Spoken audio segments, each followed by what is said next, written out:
How does one think of nothing?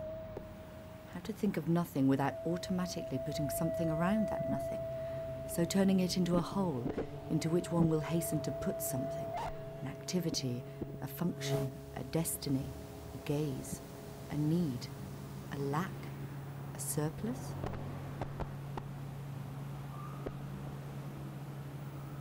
How does one do nothing? Not in the way of a reproach about a lack of activity, as in, I've done nothing all day, but as a productive action, like writing the word nothing on an object to be scrutinized by the public. In this way, the term is brought into circulation through its association with a public surface.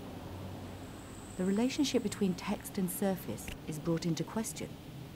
Why write this here?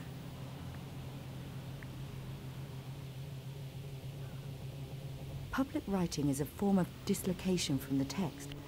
This assumes that words do not exist in a void. Their habitat is the text. Exposed within an unfamiliar space, unable to call on the protection offered by the serried ranks of text, the words appear vulnerable. Even the word nothing, which at first glance appears to shun society or company, doesn't exist in a void. It may be defined through its association with other terms.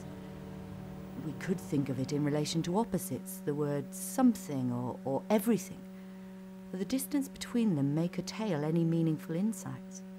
There is, to put it simply, too much room in between. Instead, we need to look inside the word nothing, to see what it might contain. The empty word contains nothing as suspected, so we must set about making an inventory of it. Inventories are lists of possible things which fit together. They begin in an arbitrary manner, but when the first connection is made between two things, a pattern begins to emerge. In this way, they function like puzzles. The more one looks at the pieces, the more one realizes that they conform, in shape, to a limited number of types. That settled, we embark on the task of arriving at a picture of nothing. The image is of no consequence. It simply provides a point of arrival. It gives shape to the nature of the difficulty. In this way, it doesn't matter that we're indulging in an ultimately pointless activity. It is then not the image that provides the focus, but the enjoyment of something which results in nothing. It's worth remembering that nothing cannot be described in itself, so the inventory acts like a displacement activity.